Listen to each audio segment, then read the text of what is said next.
Hi, everyone. Thanks for joining and welcome back to Wall Street Silver. Joining us today is my good friend Clive Thompson. Clive has had over 47 years in career and trust in wealth management and Swiss private banking. Clive, welcome back. Hello, Evan. Thank you very much for having me on your show. Yeah, it's a huge pleasure having you come down to Wall Street Silver. I wanted to get you on to talk about everything that's happening in the gold, the silver. There's so much craziness going on in the world and the economy right now. Let's start off with gold. Where do you think gold's going from now for the next 6 months with all the craziness going on? Trump was elected. We're looking at well over $5,000 an ounce by the time he finishes his term. Um, I don't think it really mattered who became president because the underlying problems of spending too much, increasing debt is not going to go away. And at the end of the day, as the government becomes more and more indebted, it owes more money. It's spending that money that it owes, and people globally are getting richer. Now, that doesn't necessarily mean it goes into the price of inflation in the shops and the goods. To some extent, it does. But what's going up in price are assets. And of course, gold is one of those assets. So over the 6 months, where do I see the gold price going over the 6 months? I think we're in for a period of consolidation for a while. But my feeling is long before we get to the end of the 6 months, we'll be looking at new all-time highs. Because the fundamentals, I guess, can never change because no matter what president you bring in, Trump doesn't really own the private banks. Like he can help inflation come down just by, deregulating and getting less red tape and, doing certain things. But at the end of the day, the problem is still there. They're printing tr billions and trillions of dollars, and the money's being devalued. Well, in any democratic country, it's very difficult to cut the spending. Right. What are you going to do? You're going to take away the pensions of the police force or the army. Right. You're going to let uh, mothers with no with single mothers with no job let their children starve. It's very difficult to do that. So, what's the alternative? Raise the taxes, and who do you raise the taxes on? So Right.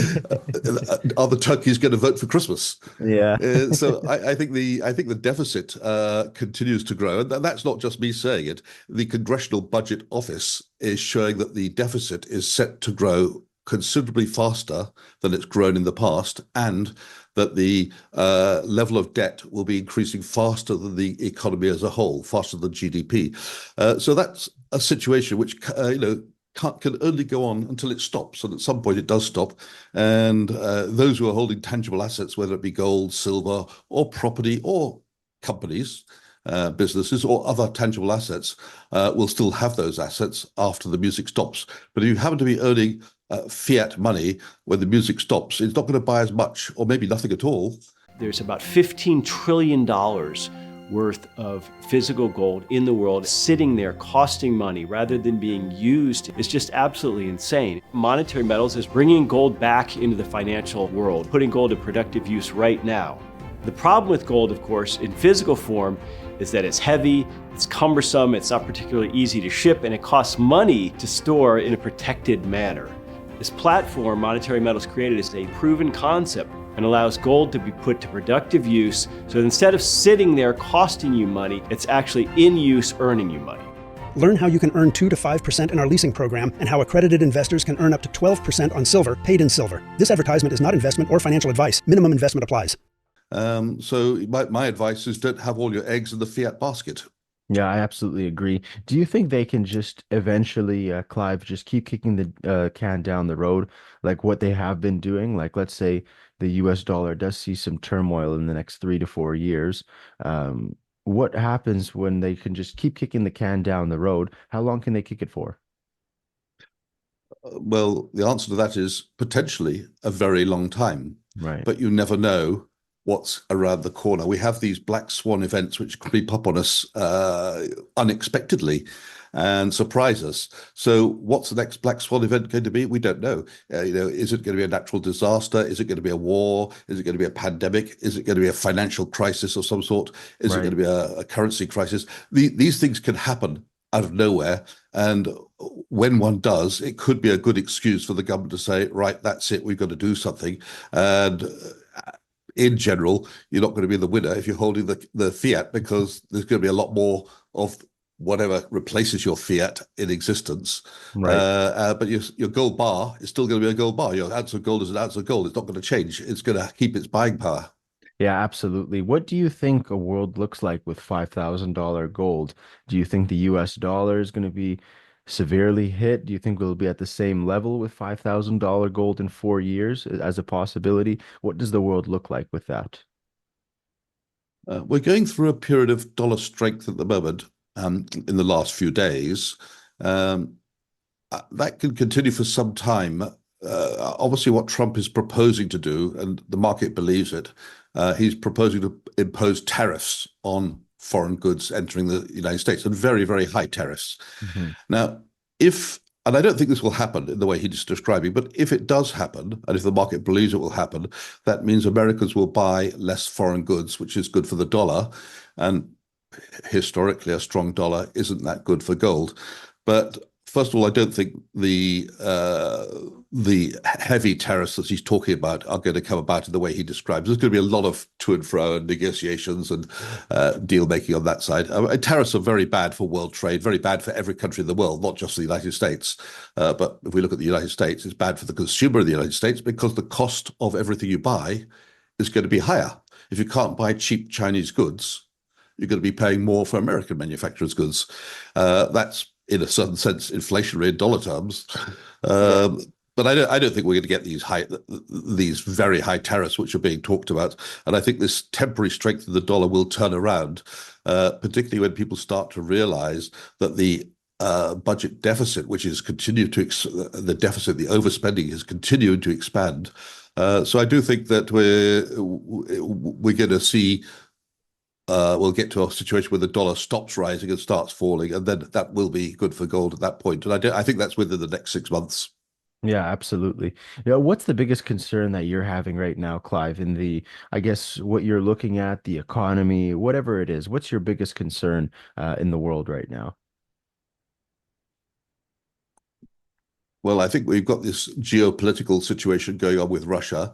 Right, America continues to poke the bear, and Russia is threatening Europe.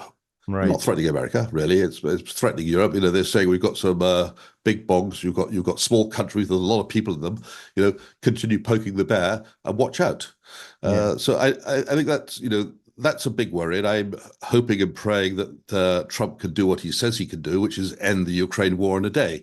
Now, whether that'll happen, I have my serious doubts. But let's hope let's hope he gives it a go and see what happens. Do you think they can do something that's irreversible for him to even, because like now they're doing US long range missiles, they're allowing Ukraine to hit with US long range missiles against Russia. Do you think that Biden and their administration, whoever's running the show behind him, is just doing anything they can to screw it up for Trump before he gets in the next 2 months? That was my knee-jerk reaction. Right, I don't know, but politics is politics, right. and so it wouldn't surprise me one little bit. But I try, honestly said, I try to stay out of politics. I Right. think that's a very special business to be in, and not Yeah, one for yeah. me. I'm in the financial business of how to allocate your assets, how to preserve your wealth, not necessarily about what the next president's going to do or not do. Right, That's right, right. a different ball game. So what happens, I guess, with silver and gold? What other metals or assets do you recommend for people to have in this financial times other than just silver and gold? Well, we've heard Russia say officially that in 2025, 2026, and 2027, it will be adding gold, silver, platinum, and palladium to its reserves. So Okay. those four metals will be going to the Russian reserves starting from next year. Um, no other country has yet said they will follow suit, but it's Interesting. entirely possible that could happen. So, if countries do start accumulating the other metals, that will give them a boost. I think the palladium and platinum metals, they're going to do very well out of the auto industry. The demand for those metals is going to continue to grow as pollution concerns become. Uh, sorry, No worries. I beg your pardon. Did you hear something there? I don't know if you could hear what was being said. No, No. I know. I had an announcement in my speakers. I wasn't sure if it was coming through to you. No, That's why I no. stopped speaking. Um, so, uh, what I think is we potentially have central bank buying of the metals, but I think the gold central buying is going on. It's not what's driving up the price of gold. What has driven the price of gold up in the last 12 months or so has not really been the public. The buying of gold ETFs has been very, very modest. It's not Right. it's not like what's going on in the tech market. There's almost no buying from the public. So what's pushing the gold price higher has been central bank buying, and I think that is set to continue due to the uh, worries that at some point the United States may say, you've got dollars, you can't use them, weaponize the dollar. That's happened Yeah. to Russia, of course. Um, and I think the other worry is with the rising level of debt, that countries are starting to ask, what am I going to be repaid in? Right. So unlike the man in the street who says, I'm not buying gold today because it looks like it's at the top of the chart. He looks at the chart and it looks like it's at the top. And, psychologically, when you see a chart and it's at the top, it looks like it can only go down. There's all that space Right. at the bottom and none of the Right. space at the top. So you kind of psychologically think it can't go any higher.